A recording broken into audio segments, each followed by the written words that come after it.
Somebody call a doctor because bad medicine is back. That's the answer. This is the Appleton Oak. I'm Mason Quinn. Folks, today I'm very excited because we are starting season 2 of Ted Lasso, and it's going to be a first-time watch for all of us. I don't know where it's going to pick up. I don't know where it's going to start, but I'm here for it. I know this is going to be a lot of fun. Because of you guys, I had to wait years to watch. Oh, yeah, they're the real MVPs. To watch season 2 of Ted Lasso. But hey, you know what? I'm definitely ready, willing, able to watch this with you guys and my guys.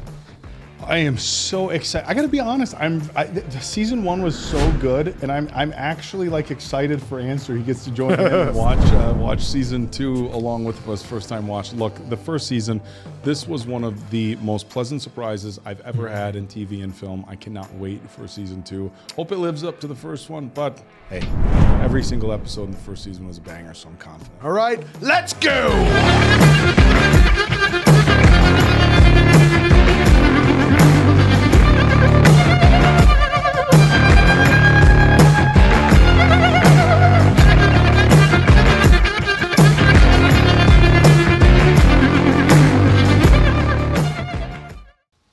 This is a mess. Hey, Bob, we are way behind on schedule, so I'm gonna need you to get everything hooked up like yesterday.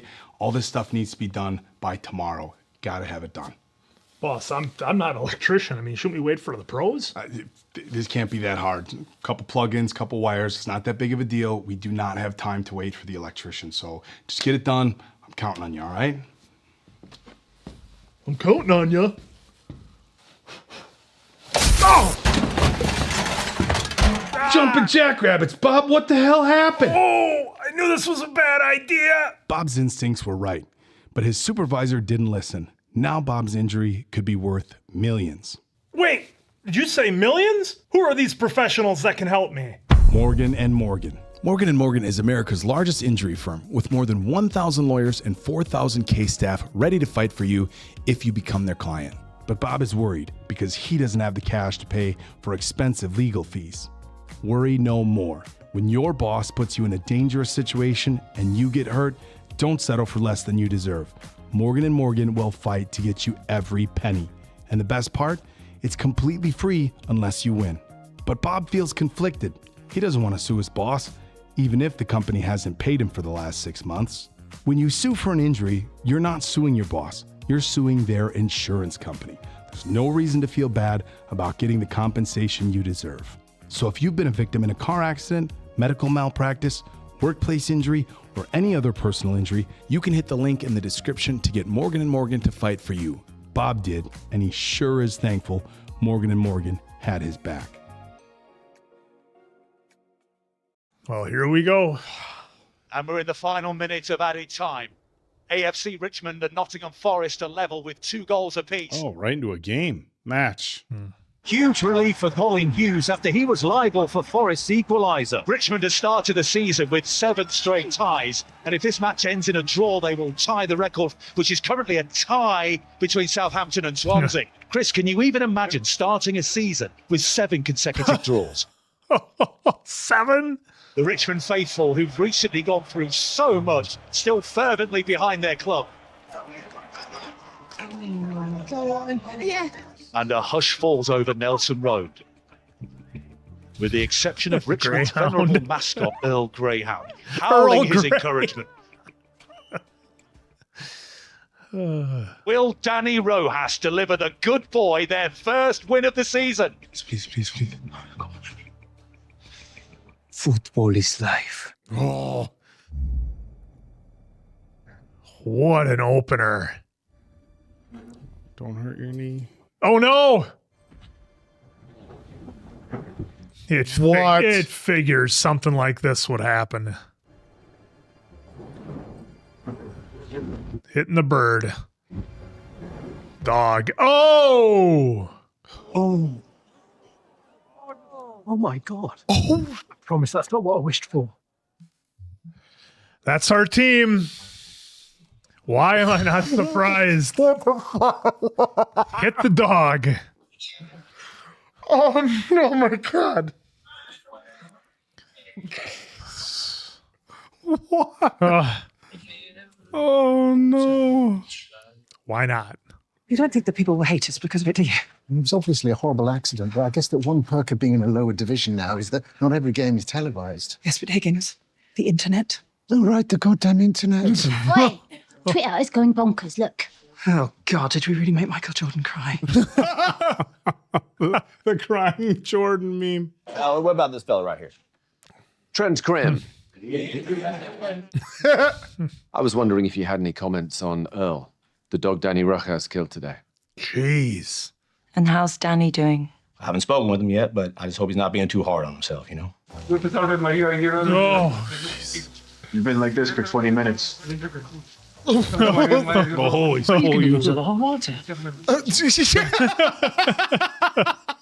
Get out of here. Hey, Danny, what you doing? Watching the death of me. Well, I recommend you use a little soap. Helps get the eternal rest out of those tough-to-reach places, you know. Gracias, coach. Well, hey, don't forget, football is life, right? I know, it used to be. Ooh. Oh, he's in a rough spot. Okay, so fellas, See all this. let's go ahead and give Danny a little bit of space right now, yeah? Y'all don't mind showering at home, do you? Oh, coach, if it's okay with you, some of us prefer to take long baths at home. Yeah, no, okay, that'll work too.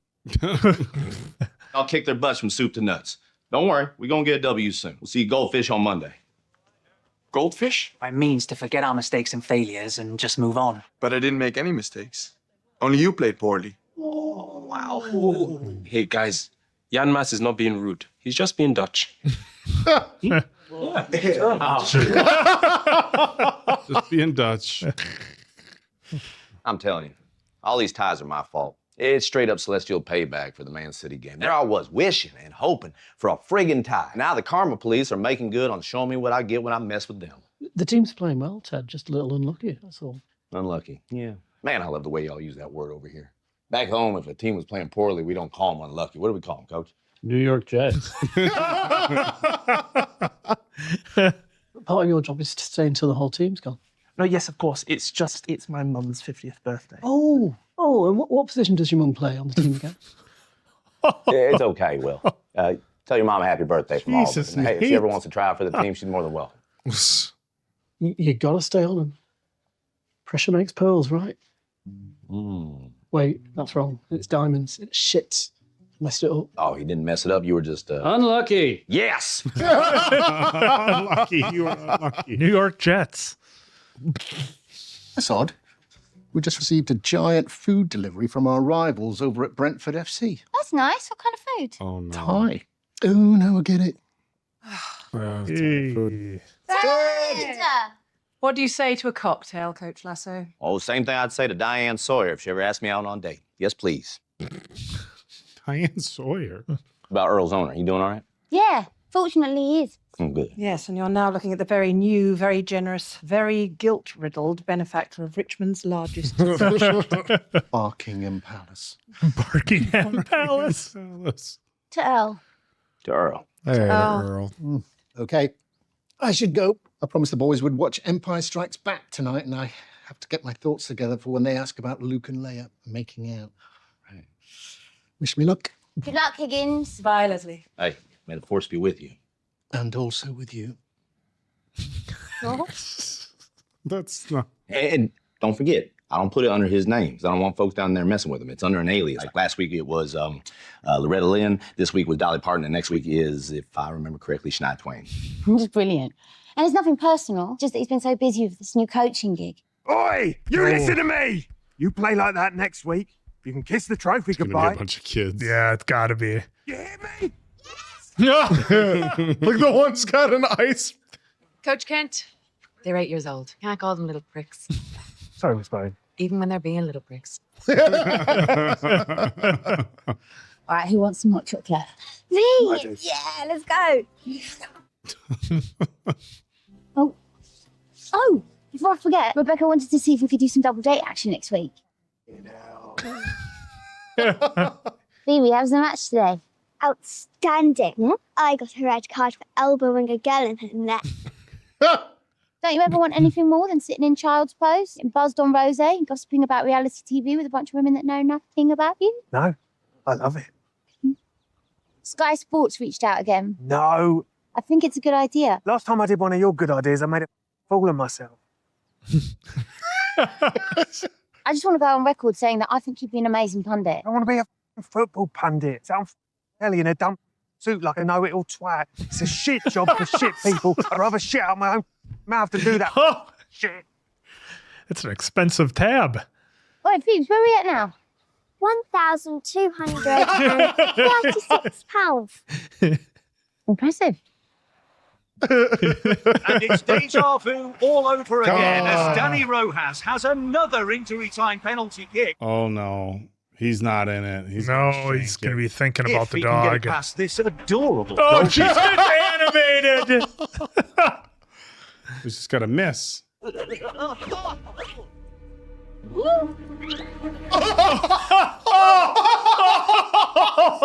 is that?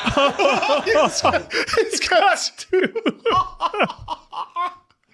He's just trying to forget. Come in. He's trying to Ball. forget. A little sign. Yikes. I haven't seen someone that disappointed to see me since I wore a red baseball cap to a Planned Parenthood fundraiser. Whoops. Hey, sorry I'm late, fellas. I was helping the boss pick out a nail polish color for a date tonight. My favorite's the blue, but I think they all kind of rock. What do you guys think? What's wrong? We got a situation, Coach. He's underselling. We have a Shakespearean tragedy. Come on, Danny, one more time, yeah? Another goal.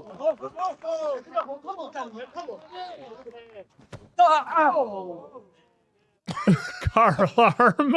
That means he missed. All of them? Come on, son. Let's take a walk. Wow. We're watching the end of someone's career. Not now, Jan.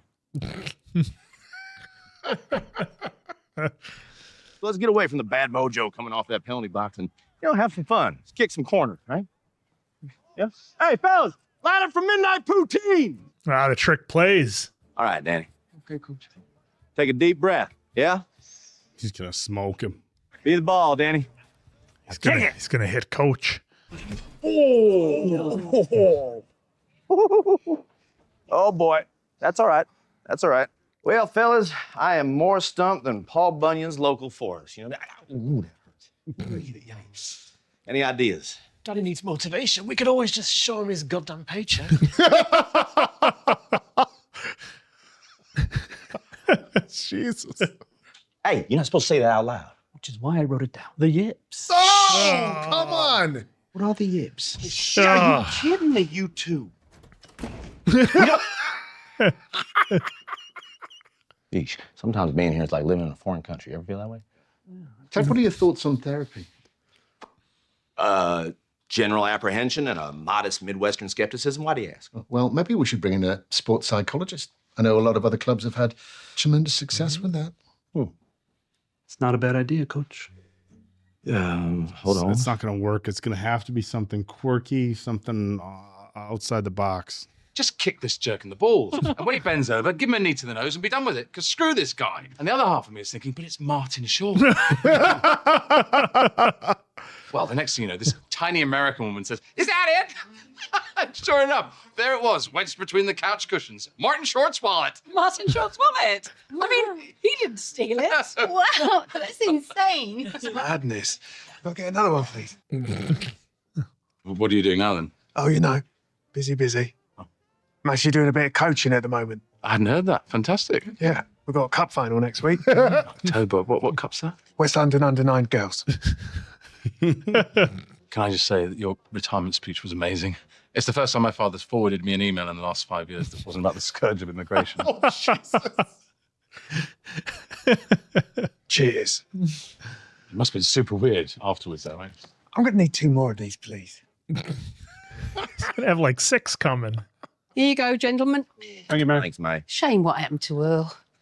Him and his owner, Nigel, used to come in here all the time. He started shitting and pissing all over the place. Yeah, well, that's pretty common with older dogs. No, I'm talking about Nigel. Do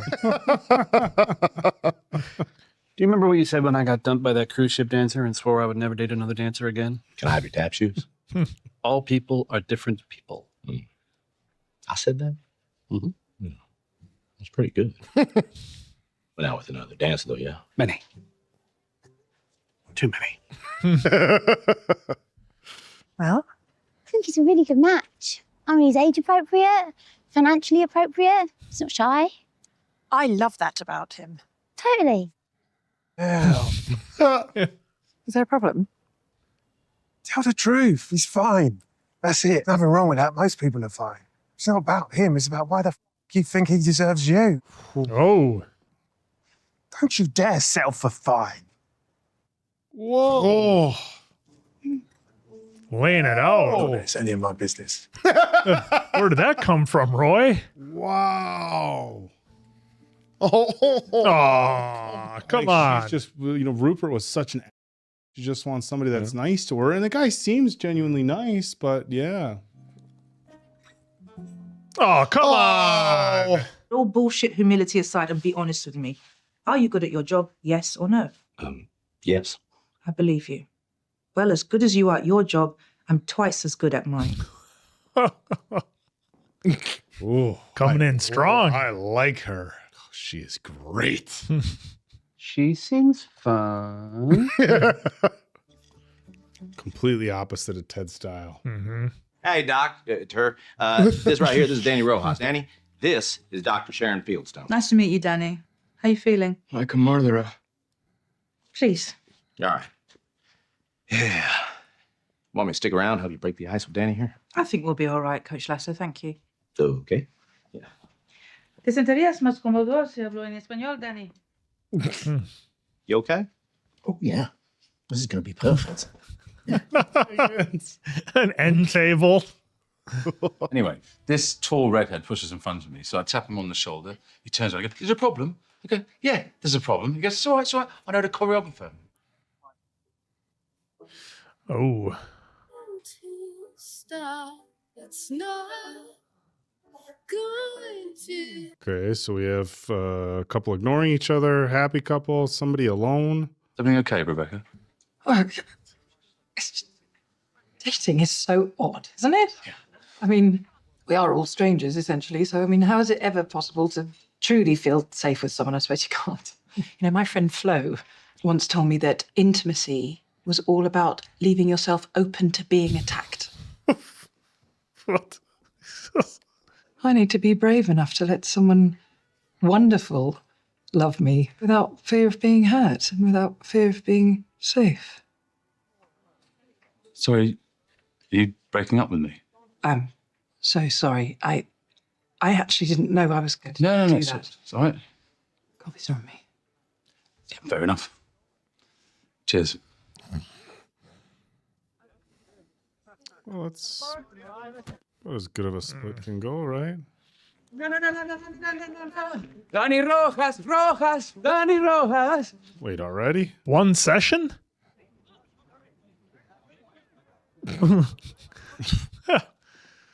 Don't wait back. Oh, I don't think she saw me. She saw you.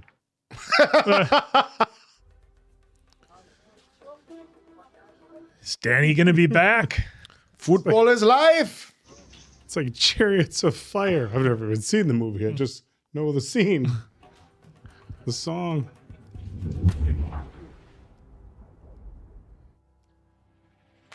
Oh, nailed it.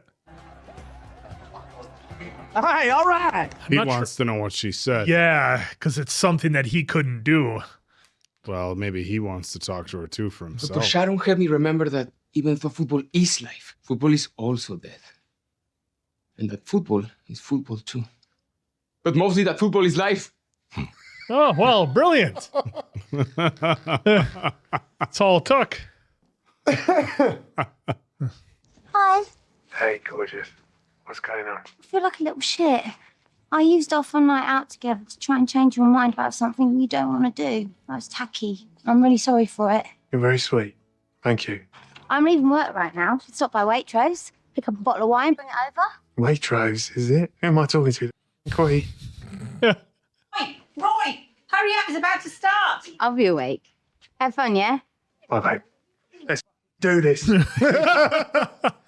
Who will be eliminated this week on the UK's #1 show, Lust Conquers All? Lost. Can't fit me off, yeah? I'm the one who makes your lipstick. Oh, shut up, you slag. Or will it be the footballing tart, Jamie? Oh. Hey! Can't get rid of me. I'm the island's top scorer. Sexually. Jesus. Chop up my rosé, please, Janice. Warmwood. Oh, Clara.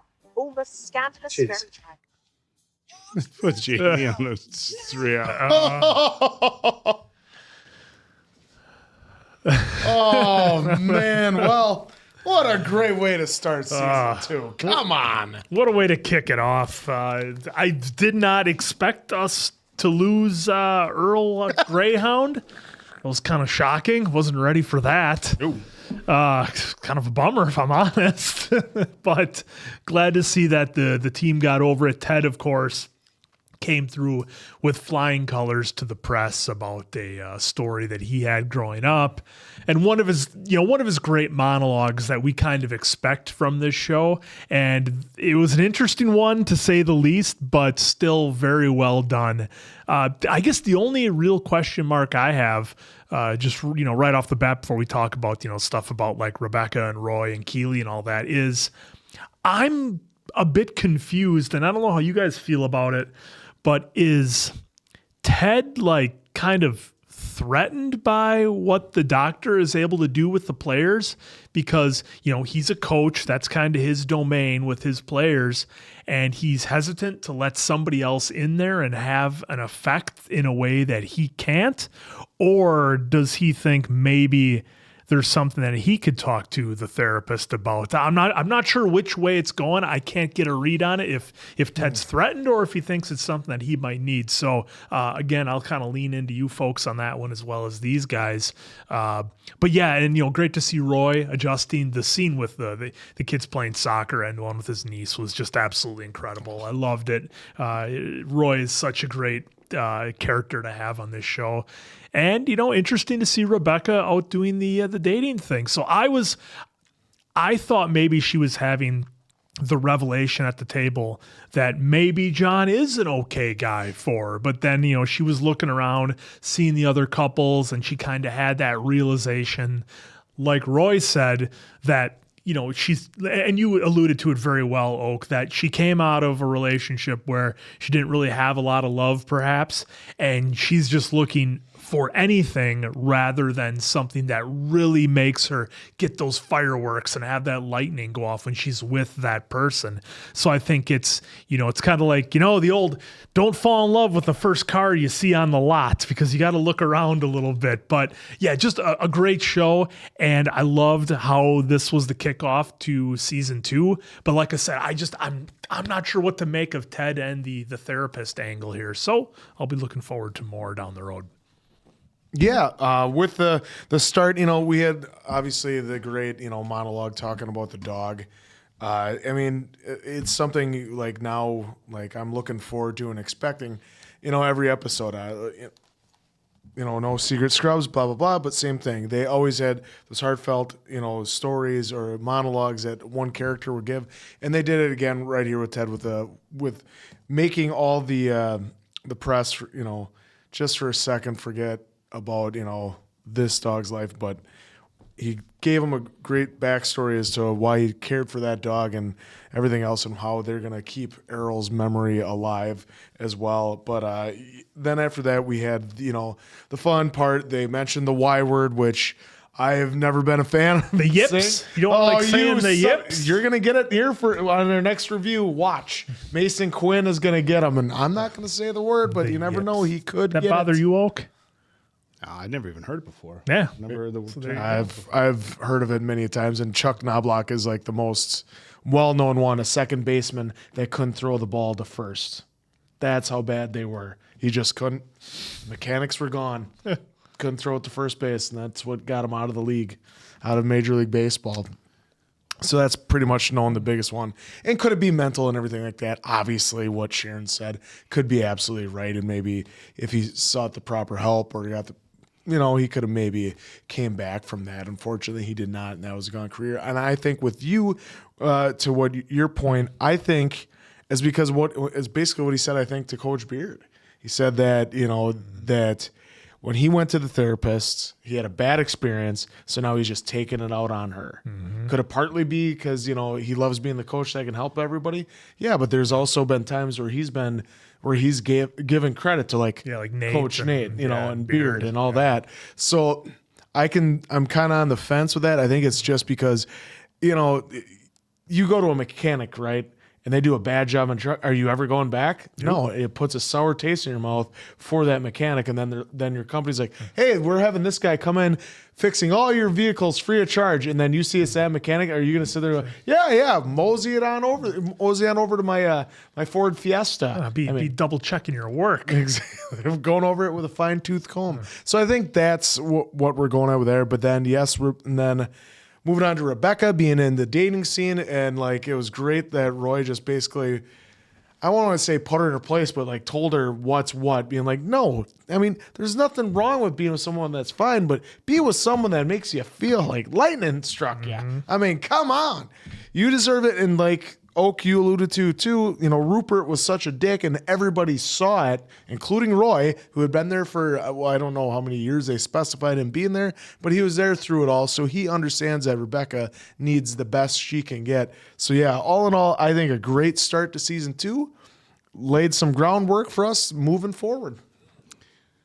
Yeah, look, I thought this was a really solid start. I didn't have a dog being taken out by a ball on my bingo card. But look, I really like the story of the sports psychologist, and I think that there's a big meaning here. Look, one of the things we saw throughout the entire first season was Ted and his ability to talk to people, his ability to motivate people, his ability to change the way people think. We saw him at the last episode, with the letter to Jamie, and like that, we saw that changed him. We saw him talk to Roy, like, no, you need to talk earlier on in the season. You need to talk to Jamie because it needs to come from not the coach, a player.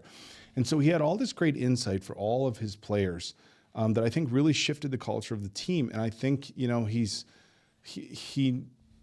has to realize that there's certain situations that maybe you just can't solve.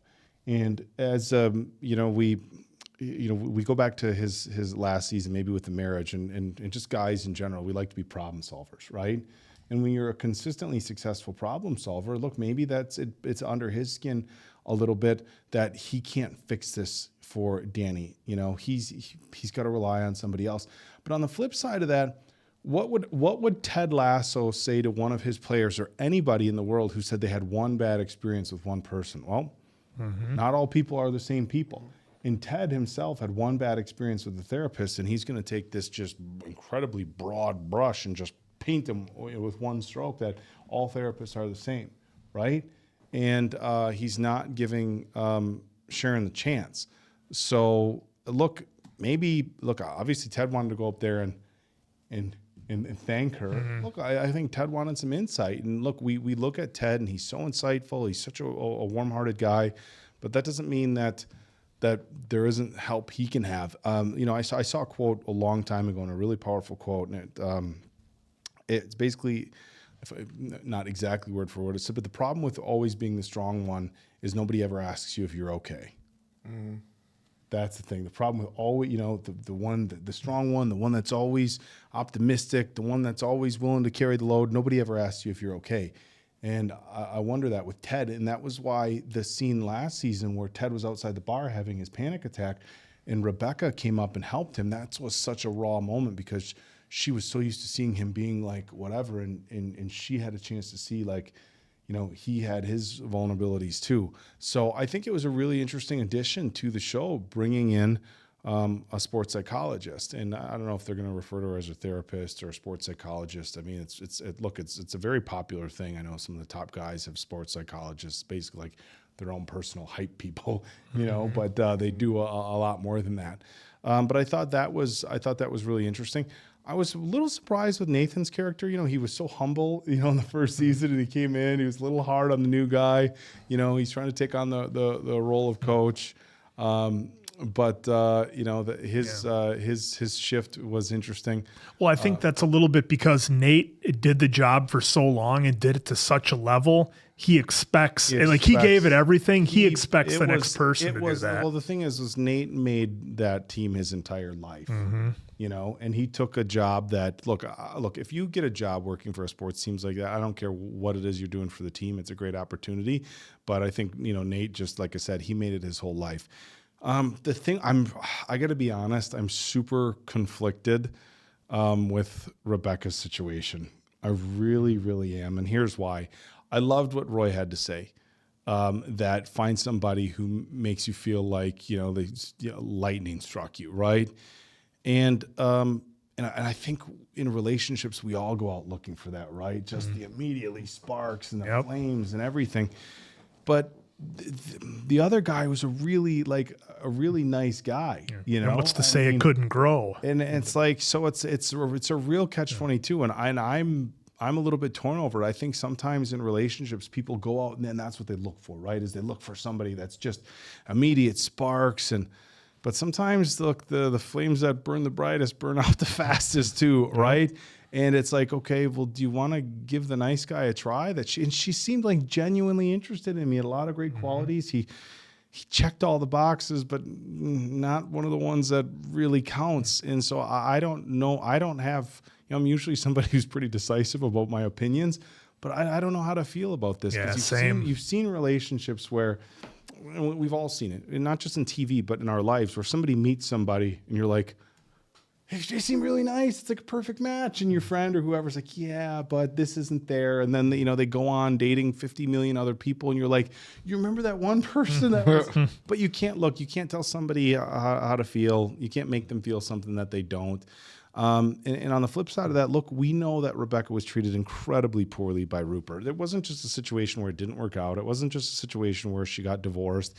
It wasn't just a situation where, hey, look, she found out he was cheating. I mean, this guy was generally vindictive against her. So yes, she might find somebody who's nice to her and just be like, okay, I should be happy with this. But it's interesting. The first thing I went back to is the movie The Perks of Being a Wallflower, which so many people recommended on this channel that we watched. And there was a quote there, you accept the love you think you deserve. And I know this isn't Perks of Being a Wallflower, but I will say some of the monologues we get from Ted Lasso are every bit as deep and emotional. But that's something that's real in life. You accept the love you think you deserve, and maybe she feels like after Rupert, she just doesn't feel like she deserves that much. So anybody who's nice to her is going to be enough. And we see that a lot in relationships too. You have somebody who doesn't necessarily have the highest self-esteem, or they don't hold themselves in the highest regard. And so anybody that shows interest or gives them the slightest bit of, scraps of love, they think, well, I should just take it.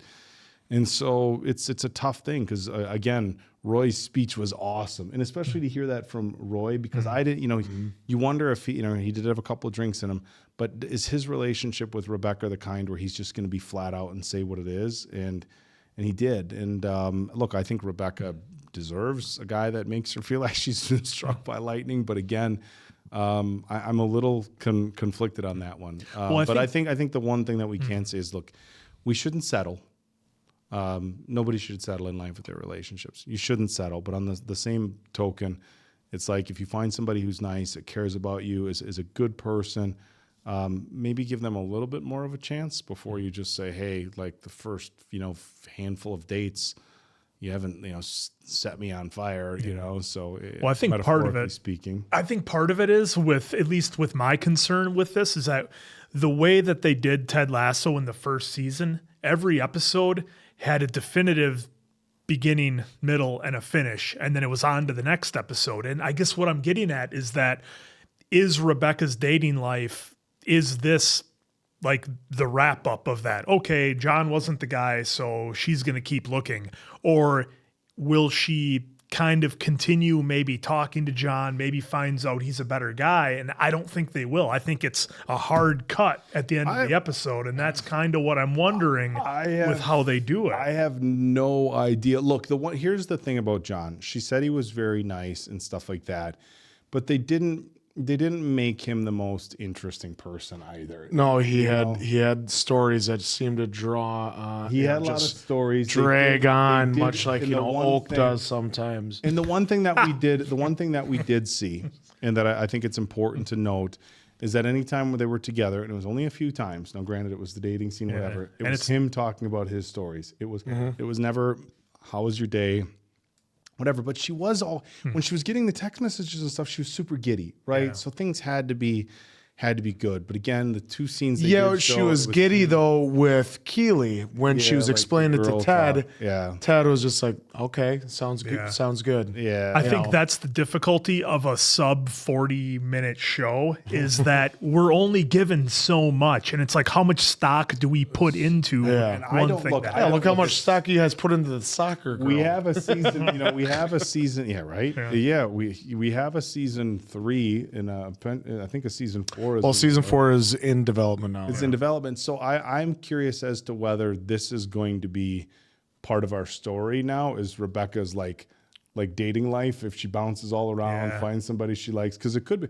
Look, we've all seen those stories where it's like try, fail, fail. They do the scene at the bar where they're like in Coming to America when Eddie Murphy is dating all the taking the different women out the bar. Speed dating and 40-year-old virgin. Oh yeah. So I don't know where we're going to go with that. But look, I think this is a really solid first episode. We did get another incredible monologue with Ted Lasso and the dog and just how things come and go in our life. And it's the old look. If you cry when something that you love, comes to an end, whether it be anything in life. But on the flip side of that, if you were lucky enough to have something worth crying over, then there's a point that we should be thankful for. Imagine if we never invested ourselves enough into something to even feel that we had anything to cry about, and I think that was a really solid monologue. It was very Ted Lasso. Granted, it was a little bit of an interesting kind of quirky subject. The dog, look, if you have to kick a soccer ball pretty hard to take out a dog, but he was an older dog. Danny's a pro. Danny's a pro. Hey, Ted couldn't sit after getting kicked in the hinder quarters. But look, it was another great episode. Yep. All right. Well, what a great way to start off season 2. Hopefully you all enjoyed it as much as we did. So for Appleton, Oak, Mason, Quinn, I'm of course Answer. We'll catch you on the next one, pals.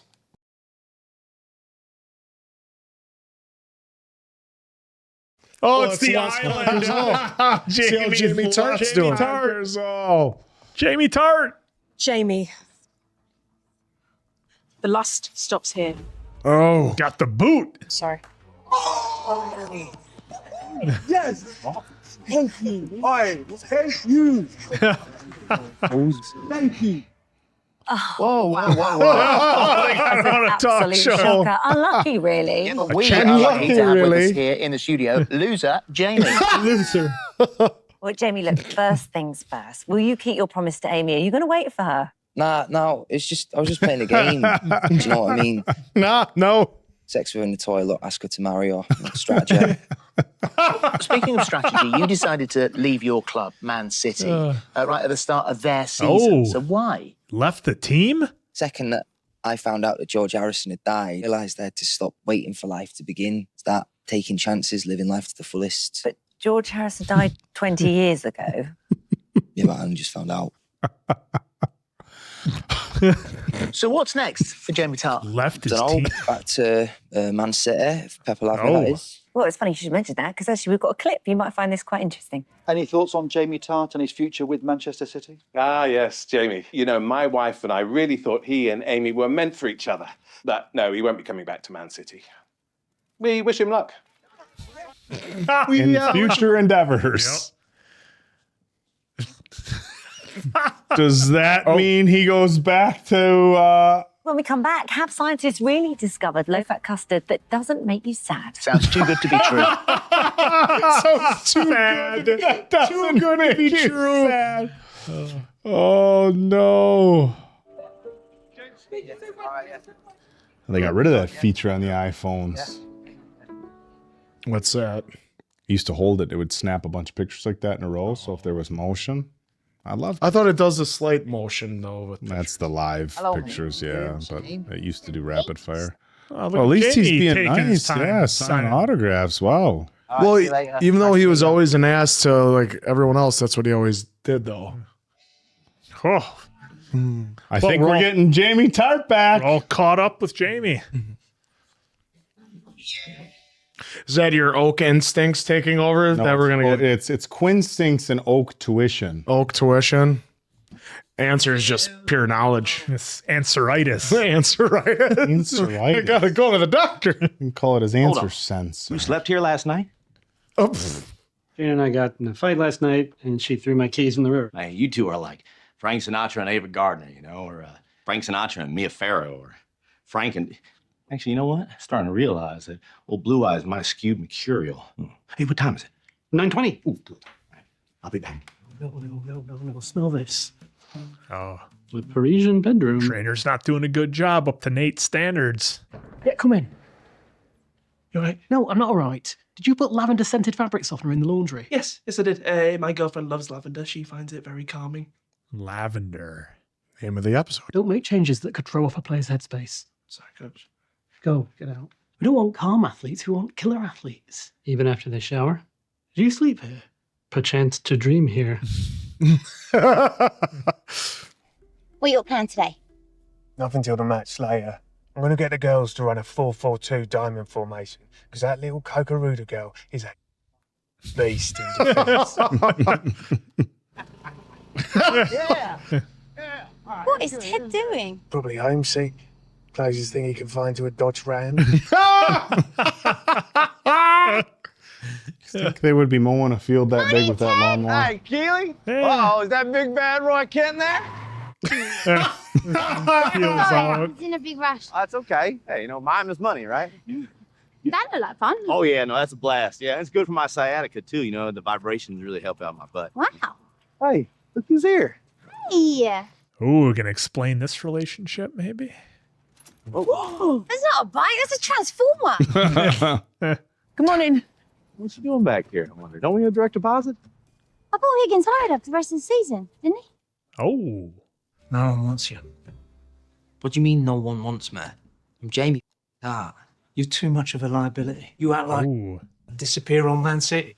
Then you act like an arsehole and cheat on Amy with Denise by having jacuzzi sex. Hello, Real Madrid. Do you want Jamie Tart? No. Okay, thank you. See? You weren't even speaking Spanish. Maybe it's time for you to focus on your television career. This is Tracy, your new talent agent. You have an amazing offer for a new reality show in Ibiza. How do you feel about taking ecstasy every night for 3 straight weeks? Do you recognize a race car driver? Jamie, you know you're like a son to me. Now you're like a dead son.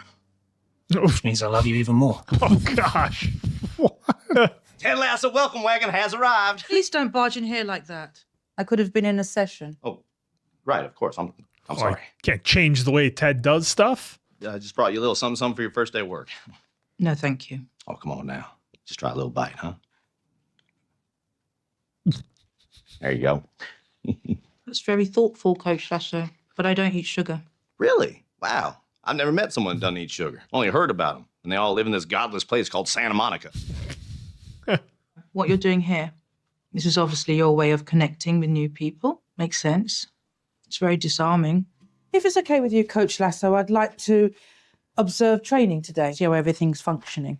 But yeah, no, of course. Yeah, you got a backstage pass, full access. Thank you. Oh, hey, you know what What's this? Oh, I tried to give your biscuits to Dr. Sharon. You did what? Evidently, she doesn't eat sugar. I thought being invulnerable would protect me, so I pushed people away for years, leading me directly to my greatest fear, being alone. Big whoop. Big whoop. Yeah, I don't get it. Why pay someone to do what a friend should do for you for free? Exactly. I mean, that's why you have friends, isn't it? I mean, to burden them with your issues and anxieties, right? Right. Yeah, yeah. Speaking of, you got anything you want to get off your chest? No. You? No. See, there you have it. Exactly. Yeah, okay. I thought you would have popped more for Jimmy Page and Robert Plant. Oh, God. I was so slow on There that. you go, Kiwi. Thanks, Alex. Jamie? No. I'm not stalking you. I've been following you for like a few blocks now, and I couldn't text you because I deleted your number. That's the definition. So, hi. That's a different Jamie. Is that okay? You deleted my number. Yeah. You played a hell of a game, but you lost. I want you to remember this feeling. Burn this moment into your brains. They're all smiling. Emily's mum bought everyone consolation trophies. Must be nice to just burn cash. You? You know what? Just get amongst it. Enjoy your trophies for winning nothing. Coach Kent. Look, when I was young, you got shouted at for losing. Same. But then tough love never bothered me. You know, as long as I knew the coach gave a shit. Ah, good point. Would have been closer, but one of the goals got disallowed because Oh, no. apparently 9-year-olds aren't allowed to do headers yet. Oh, yeah, that's an actual thing. Brain development. Oh, they can't hit with their head in child soccer? Mm-mm. Oh, no. And then high school, Hey, Lee. it's only allowed in games. You can't practice it. Oh. Okay, but what's the video?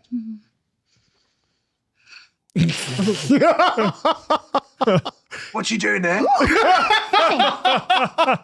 She had the headphones. I thought that you were an intruder and I didn't want you to steal it. So you threw it over there. Oh, no. What's on the Were phone? you having a wank? Oh, no. Show me. Oh. That's okay. Babe, come on, don't be embarrassed. Whatever it is fine. I like watching couples have sex in the woods. You do? Why? Because I could never be that free. I should know what gets you going. Oh, God. It's something with Jamie. I'm announcing. Is that your oak instincts? Oak tuition. Your oak tuition was way off on that one. Oak tuition. What the hell? Oh. This is your kink. Him. I'm not being pathetic. You're being passionate and vulnerable. It's hot, and you haven't been like that since you left football. You're just like Jamie. I didn't think this conversation could get any worse. Wait, I get it. Can't get hurt if you don't try. If you don't try, then I'm just going to have to sit here wanking to videos of you crying. Fine. I will try it once. But when it sucks and I hate it, I'm going to hire a bunch of children to follow you around and scream, told you so, for centuries. I look forward to the attention.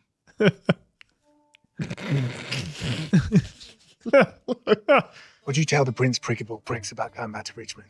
I told him he was talking to the wrong person. The Prince Prick of all pricks.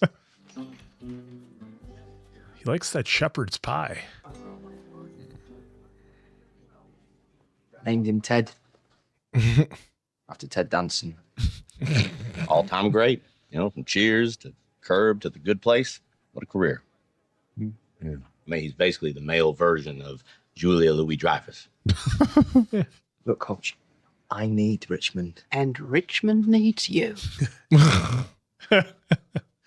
Actually, mate, would you be a darling and ask those lads at the end of the bar to stop staring at me, please? Oi, you three. Oh, yeah, of course, mate. Wow, all people are so wise. Like tall Yodas.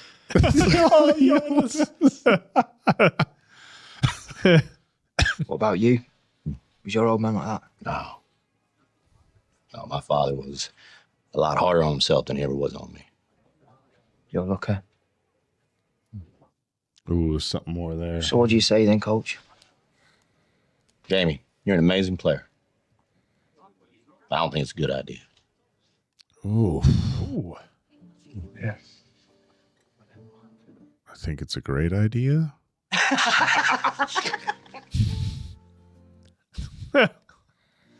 That's some bullshit. Bloody hell. Wait, that was last night? What are you all fussing over?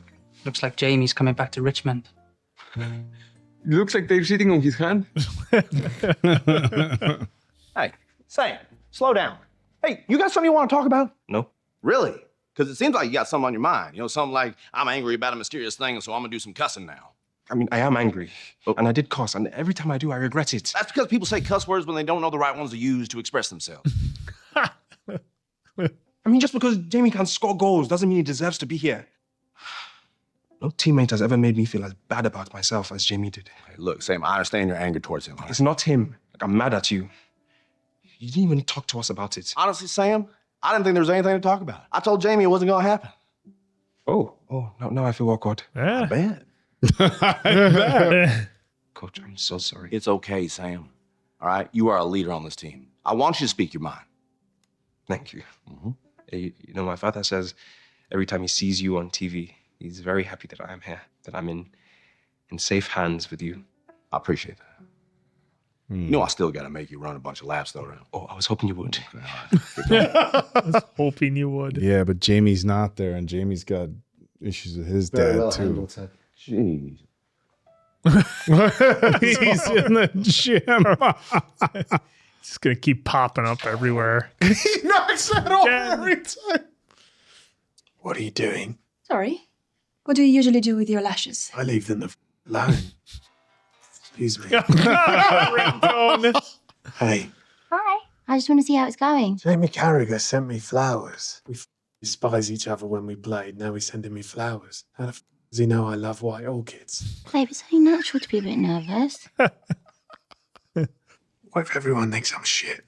Since when do you care what people think? Oh, boy. Kent. Ready for Mr. Kent? I'm okay. Thank you. Kill him. Woo! And at the black on black on black. He's here, he's there, he's everywhere. Nice song. Go to it like he's going to the pitch. Oh, glad to have you on the show, Roy. Whatever. And we're on in 5 seconds. 4, 3, 2. Roy Kent, ex-Chelsea legend, joins us. Welcome, Roy. Right. Your former club play well? No, I thought they played like shit. Whoops. Our apologies to the viewing audience. Roy Kent with some salty language. Would you care to elaborate, Roy? All right. Chelsea was shit today.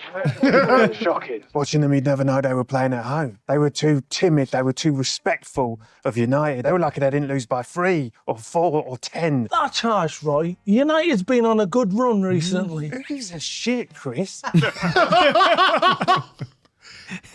You could see it in their faces. Abject terror, like children waiting in line for their handsy father Christmas. Why can't you? That's how you do it. I enjoy his cat, though. Again, we apologise for almost every word Roy just said. Every word. People love him. What about you, Coach? Pro, he's a great player. Con, he's a poop in the punch bowl. All right, Diamond Dogs. As canines, we are supposed to lack opposable digits, but right now I'm going to ask you thumbs up or thumbs down. Oh, it's going to be a tie. You helped me to help myself.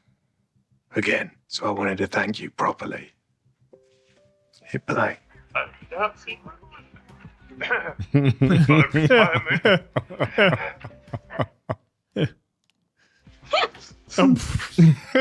all right.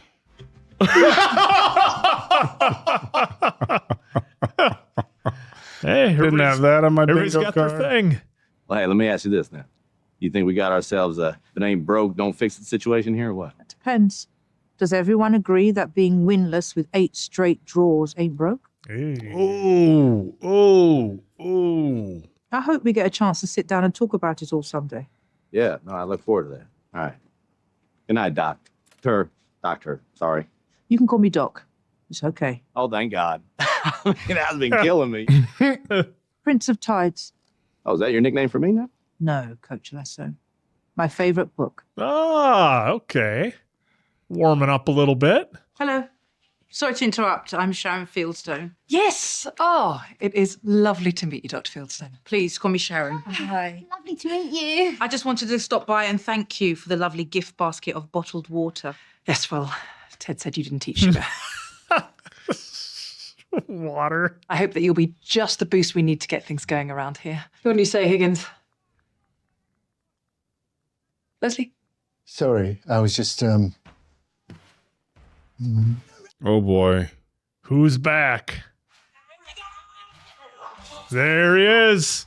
All right. Oh boy. This is going to be a good thing, right? Well, how did he get back on the team? They both voted, the Diamond Dogs voted no. Two of them, but two of them voted yes. So who was the tiebreaker? What if he went and talked to Sam? Yeah, maybe. Oh boy. I guess we can only speculate. That was an interesting look from Sam. Well, Maybe he went and talked to Sam. It was also an interesting look that Rebecca gave Keeley there at the end as they kind of faded out Well, there. Rebecca's the owner. I mean, look, as far as winning. Yeah.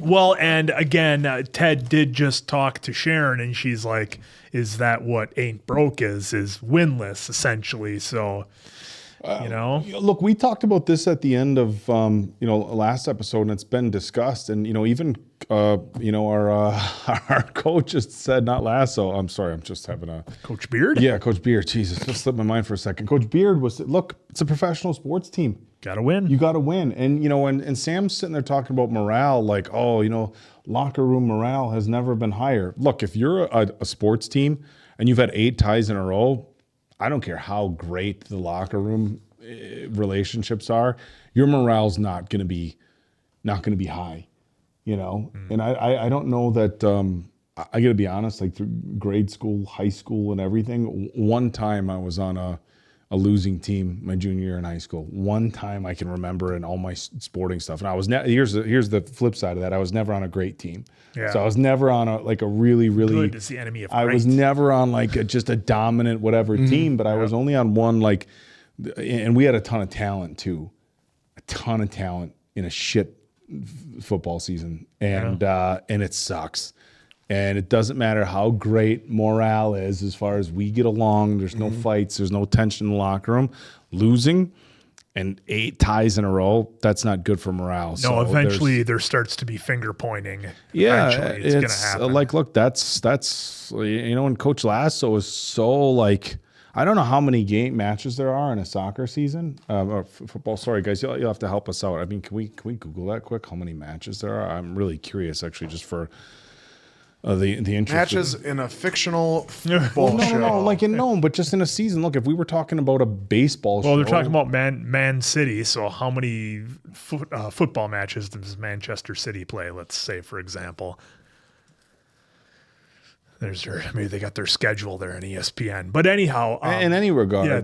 Well, I was just going to say real quick, the thing that I liked about this episode is we got a conclusion of sorts to the whole Ted and Sharon friction back and forth that they kind of had going, where Ted wasn't too sure about her. And I liked that she finally opened up to Ted a little bit, because it would have been weird to have Ted walking around on eggshells in his own club, kind of worrying about like what he should do because Sharon is there. So I like that they brought that to a head and addressed it in the second episode and got things figured out. Well, we're looking Man City in the 24-25 season had 63 matches. The year before it was 62. The year before it was 65. The year before it was 62. 71, 53. A lot. So high.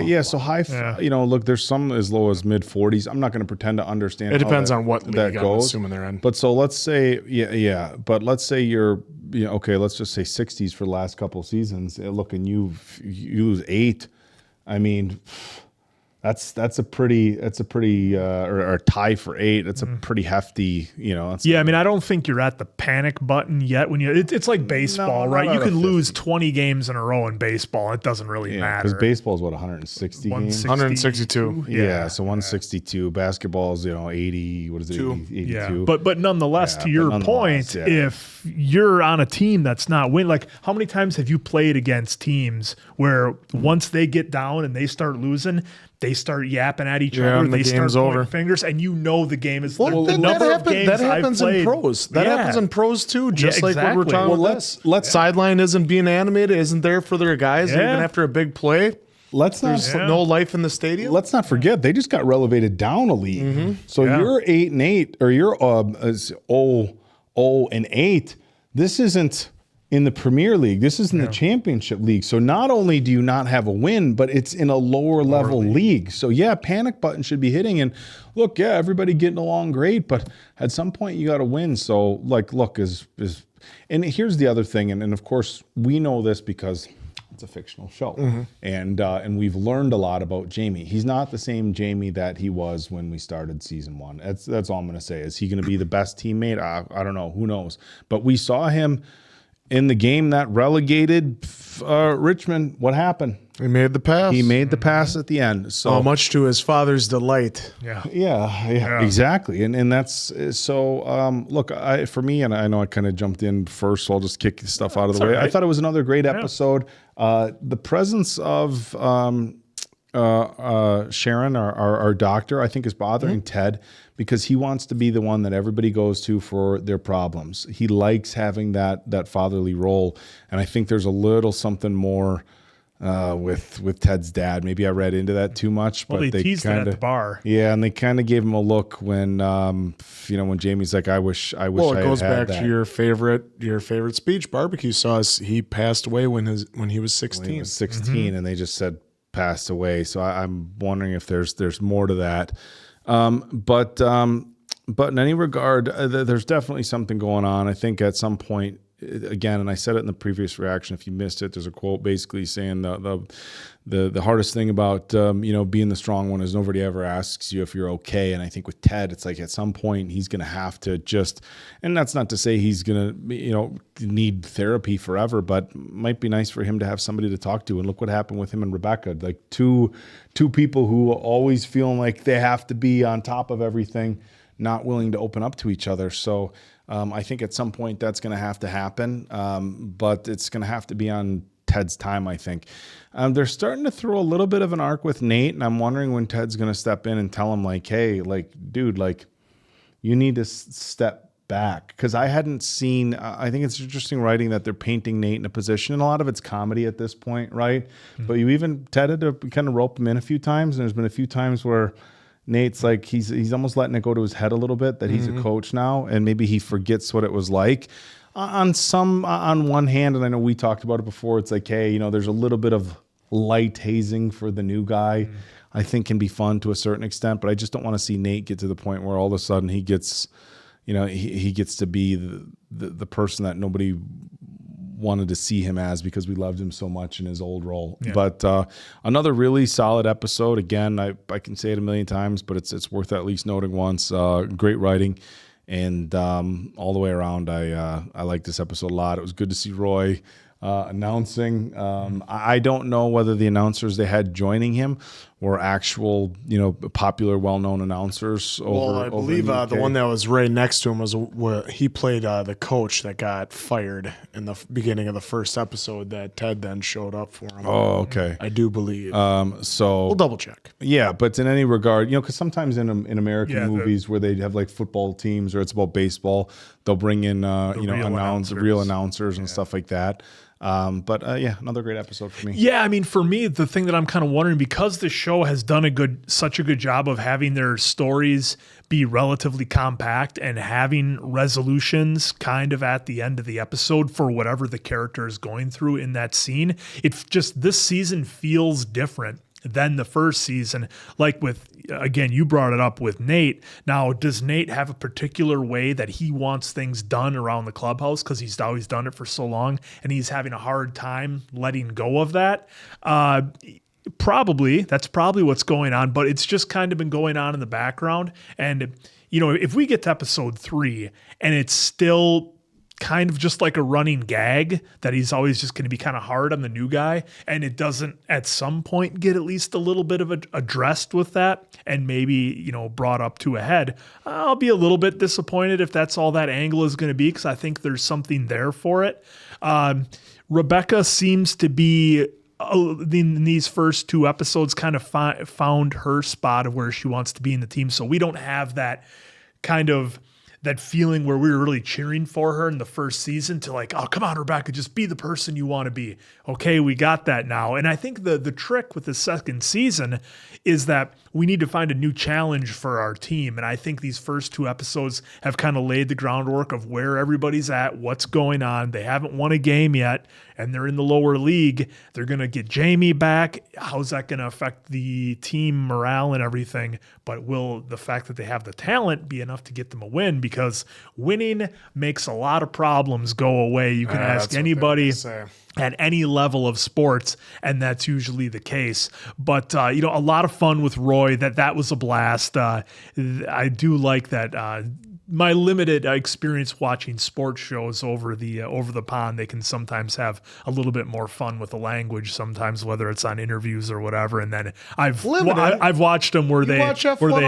Well, but I've watched where like they'll apologize for apologies for the spicy language. Do they let them? You heard do they let folks. them curse? Well, I mean, like if they're like filming two people and they just catch it. Broadcast. Oh, if it's their broadcast, is fine. Not if they know that it's going over to the US. Right, like not sitting in the studio saying it, but like if you and I were just celebrating, like, oh, F yeah, buddy. Okay. And they're filming us. Oh, apologies for the language. Salty there. language. That type of stuff. They don't, They they don't have the old 5-second delay. Yeah, it's fun they threw that in there. But nonetheless, I'm very conflicted with Keely and Jamie's relationship because she's with Roy now, clearly, but I guess it kind of makes me, I don't want to say uneasy, but I'm kind of wondering, does Keely still have some representation of Jamie professionally? Because it seems like Jamie has his own talent agency that he's working with.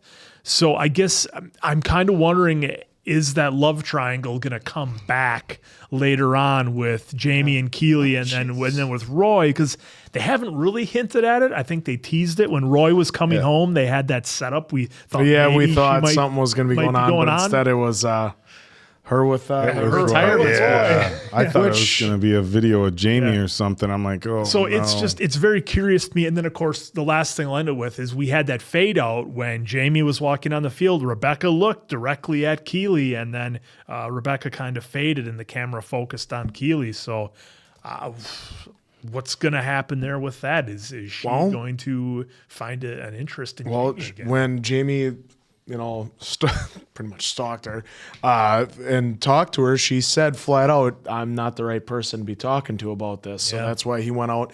He seek the counsel of Ted Lasso. The tall Yodas. With the tall Yodas. So that was really great. And hopefully from this, we see Jamie, turn a corner, because the first thing he had was still the little army guy that he got from Ted, that he got from the note that said, hey, way to make that extra pass. Mm-hmm. And even though he was saying that, Ted's been playing mind games with me, no, he hopefully is starting to realize, no, Ted has always had his back, and that maybe, just maybe, Ted could be the father that he's always looked for.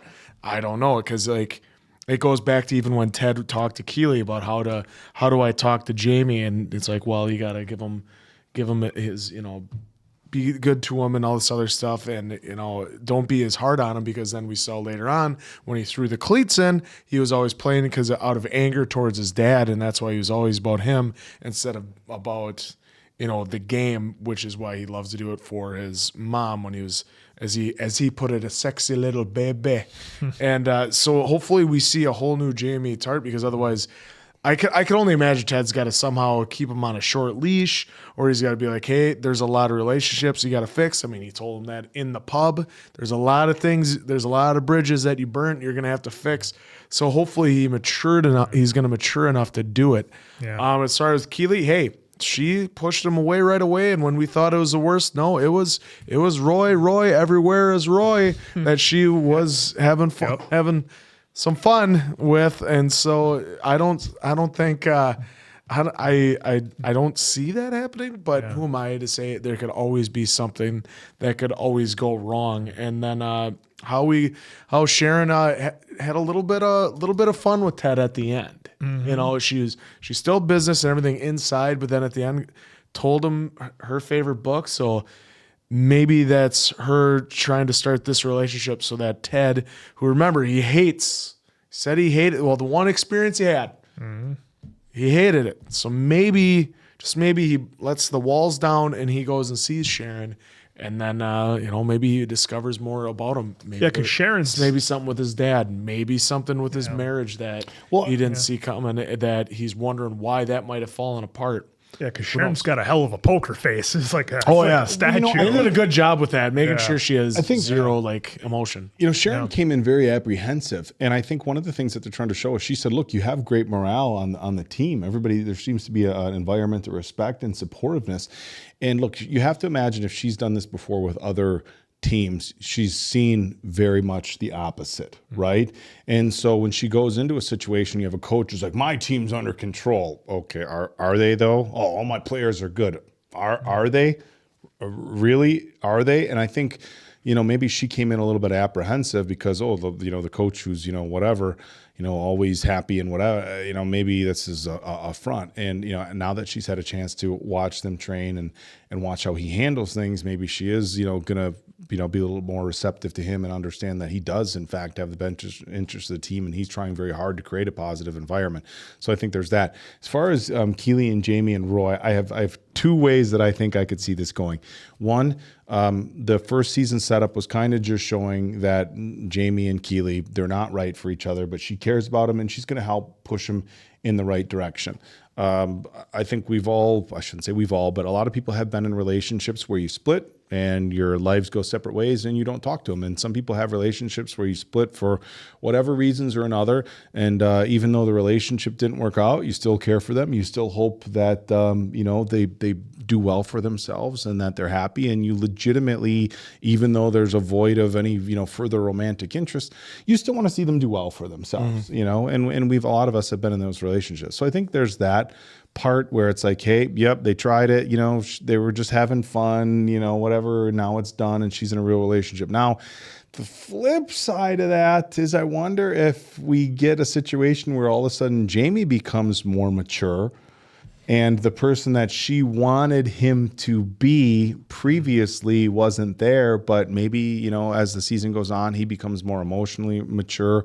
Yeah, because I think Jamie would go after Keely the first chance he got if there was any legitimate opening for him. But if Jamie is a changed person, maybe he doesn't do that. Maybe he doesn't, but maybe if he is right, but maybe if because he didn't know how to talk to her. And what I'm saying? Maybe if like he is she even more said, mature, that's so unlike you. Yeah, but if he gets more mature and is like, look, because that's happened in relationships too, right? You break up and somebody changes and they become the person you thought you wanted or whatever, and people do change.